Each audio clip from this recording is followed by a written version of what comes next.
Bonsoir.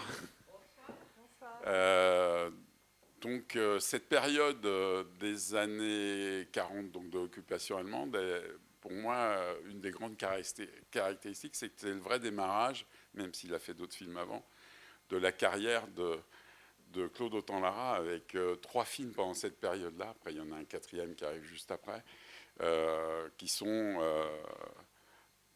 extraordinaires.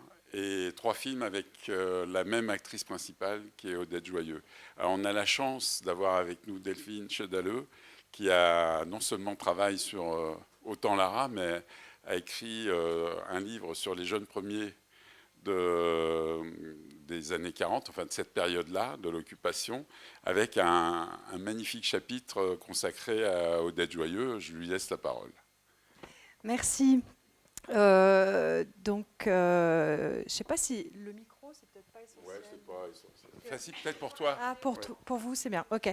Oui, donc alors, Le mariage de chiffon, c'est en effet le premier des films de la collaboration entre Claude Autant-Lara et Odette Joyeux, qui vont en faire 4.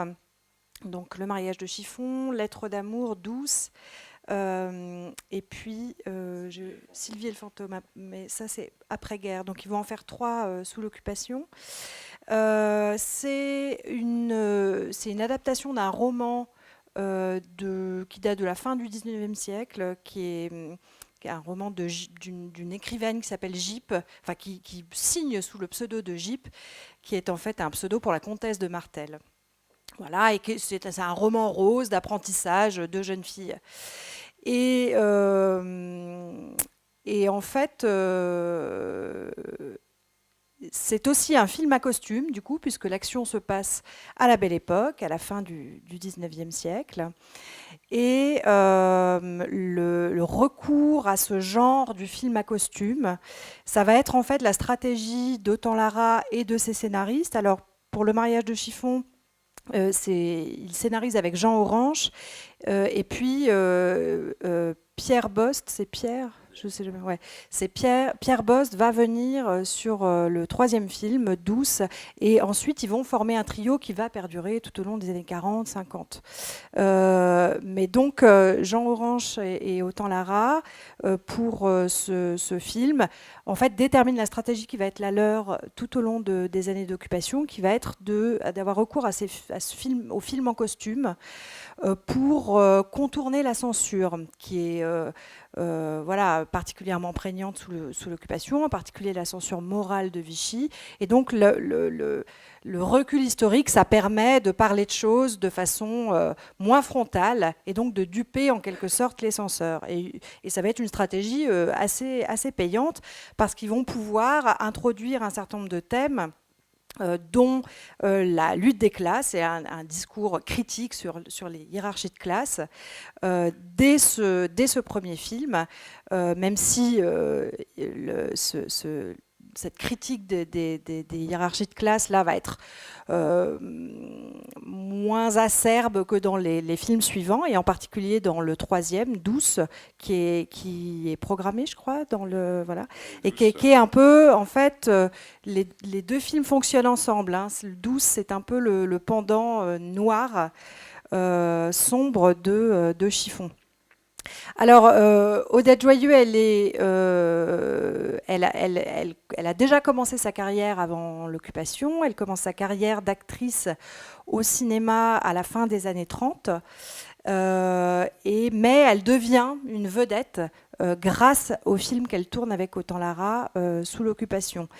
Et en fait, elle a, comme vous voyez, un physique assez juvénile, assez poupin, comme ça. Elle est toute petite, assez gracile.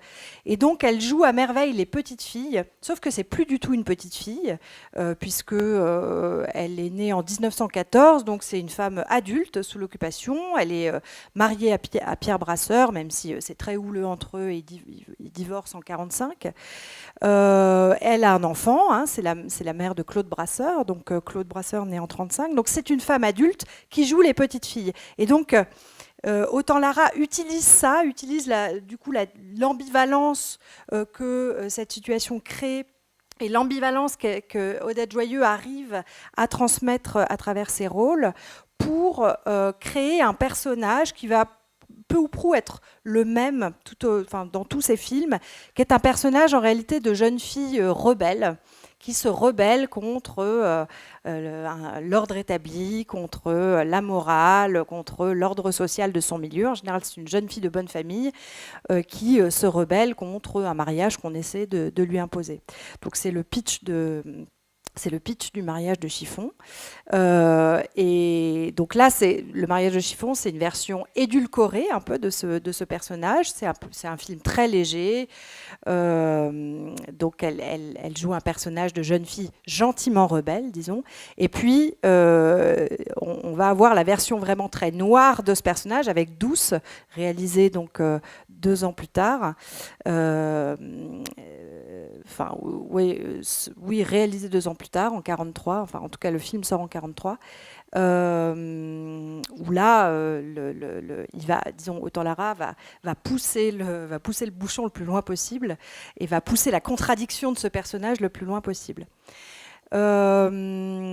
C'est ce qu'il faut dire aussi, peut-être un mot du contexte dans lequel naît justement ce personnage de jeune fille rebelle. Odette Joyeux n'est pas la seule actrice à ce moment-là à jouer ce type de personnage, puisque l'occupation, c'est un moment, c'est un moment où d'abord on va avoir une nouvelle génération de jeunes acteurs qui arrivent sur les écrans. C'est un moment où les écrans se féminisent très largement et se rajeunissent. Pour plusieurs raisons, mais disons que les principales raisons qu'on peut identifier, c'est que la société française, évidemment, est totalement bouleversée à partir de la défaite de 40, et disons, il y a un certain nombre de certitudes qui tombent, qui sont écornées, dont les certitudes qui sont liées au patriarcat traditionnel. Pour aller vite, puisque les hommes ont perdu la guerre, il y a 2 millions d'hommes qui sont absents. Il faut aussi s'adresser à un public qui s'est lui aussi rajeuni et féminisé, puisqu'il y a 2 millions d'hommes absents dans la société française. Donc ces éléments font que c'est un moment propice à la féminisation et au rajeunissement des écrans. Et donc on va avoir à la fois des personnages de femmes vertueuses, très dans la droite ligne de l'esprit vichiste, de l'éternel féminin, des femmes qui doivent relever l'esprit français, etc. Et puis on va avoir des personnages plus complexes que ça, dont font partie les personnages d'Odette Joyeux, qui vont en quelque sorte profiter de ce contexte favorable à la féminisation pour proposer des personnages de femmes et de jeunes femmes complexes auxquelles les jeunes spectatrices peuvent s'identifier facilement. Et de fait, Odette Joyeux, avec les actrices de la même génération, qui sont donc Micheline Prel,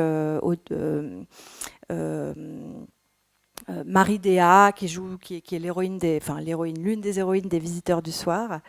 Toutes ces actrices vont devenir de véritables vedettes et les jeunes filles vont s'identifier à elles. Donc voilà, je ne sais pas si je vais peut-être pas faire plus long. C'est un film magnifique que moi j'ai vu plein de fois parce que j'ai travaillé dessus. Je trouve que c'est vraiment un très beau film. C'est très léger. En même temps, il y a une amertume. Enfin, il y a quelque chose de très, je trouve.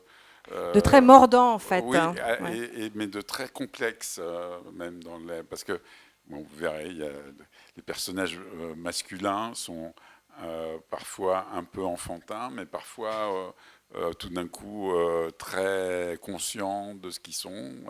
Et alors, par ailleurs, les personnages masculins sont aussi complexes, et ce film, c'est aussi un beau film pour cette raison, parce qu'en effet, il y a donc l'opposition de 2 personnages masculins qui sont en fait qui sont interprétés par des acteurs de 2 générations différentes. Et qui se disputent en quelque sorte la jeune Chiffon, qui est donc promise à un mariage avec un vieux colonel à la retraite par sa mère, qui est une alors qui, elle, est sans doute le personnage le moins complexe du film et vraiment un personnage voilà, que rien ne vient sauver parce qu'elle est vraiment ridicule. C'est une espèce de demi-mondaine ridicule qui donc veut marier sa fille avec un vieux colonel à la retraite. Et puis, en réalité, c'est pas ce qui va se passer. Je spoile pas la fin. Mais En tout cas, elle est voilà. amoureuse d'un autre. Voilà. On ne dira pas plus. Ben, merci beaucoup. Et on passe Douce et Lettres d'amour demain. Donc, le feuilleton Autant Lara, Odette Joyeux continue demain. Ouais. Je vous souhaite une bonne projection. Merci.